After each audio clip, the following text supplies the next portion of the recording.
On Saturday, as in tomorrow, it'll be 20 years since the terror attacks on September the 11th, 2001.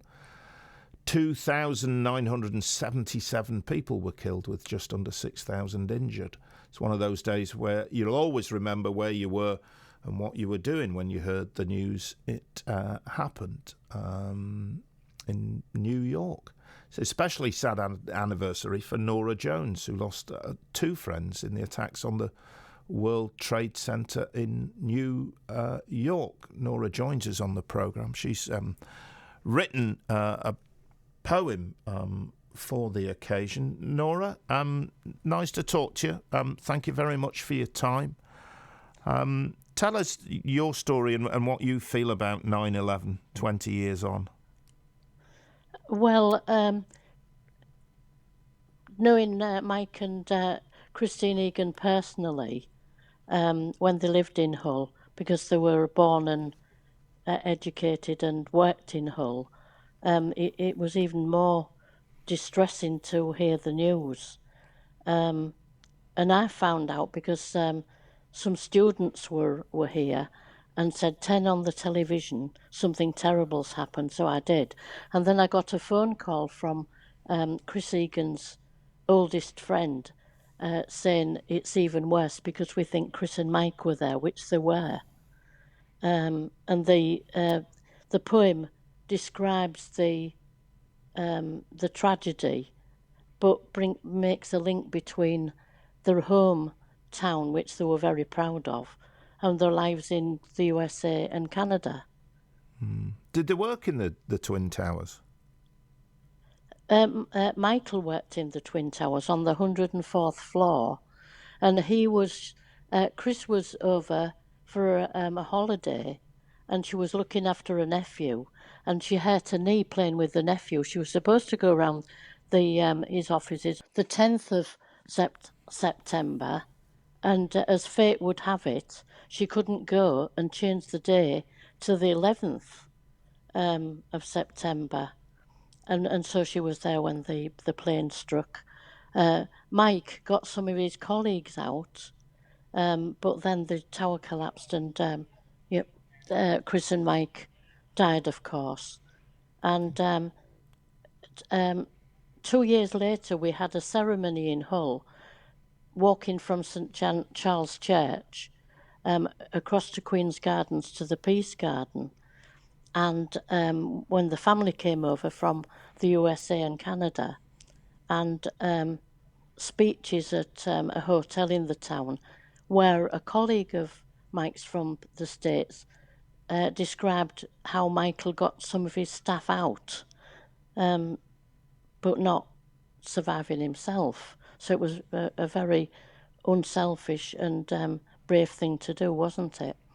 It was completely and utterly. What a great, horrible tragedy it was. We're 20 years on. You've written a poem, haven't you? Tell us Yes. about it. Do you want to read it? Would love to hear it, but that's entirely up to you. Well, I will, but it takes 4 minutes to read. Would that be okay? No, that's fine, Nora. We've got time. Oh, well, yes, I'll read it. As long as that's all right with you. Yes, that's fine, yeah. It's called Rivers, and I wanted to represent the two cities, Hull and New York, being linked, describe the tragedy of the Twin Towers, and using the rivers of the Hudson and the Humber imaginatively as a link and a symbol of peace. Michael and Christine loved their native city, and they came back as often as they could to visit their family and friends and never forgot their roots. So this is Rivers. A clear morning in New Jersey, sunlight slanting on the Hudson River, the ferry swaying, sloughing across the tideway to New York. The river stirs, rippling the water. A couple sitting side by side, brother and sister, dark and fair, heads together, talking, laughing, sharing their news, planning their day. New York's skyline sharpens into view. An ordinary day, a cloudless sky, burnished trees in Central Park, leaves fluttering around the Twin Towers, the World Trade Center's busy hub. the river slows, the ferry docks. Above the skyscrapers, droning planes spur their spears of grim intent, spiralling plumes of mute menace, keeping the towers in their sights. The traffic stalls, the towers rock. The sky fills with flame and fire, choking the streets with heat and dread, a cacophony of deafening sounds raining down in shrill disharmony. New York stills and gasps for breath. A calm afternoon in Hull. Clouds gather above the river Humber's slow odyssey. Over the city's monuments of past tragedy, the shattering of war, the loss at sea. The river shifts, the seagulls circle round. In Manhattan, a man staggers in the wreckage, tall in strength as the South Tower, which crumbles around him as he searches, saving others, no thought to save himself. A hero, one of many lost amid the chaos.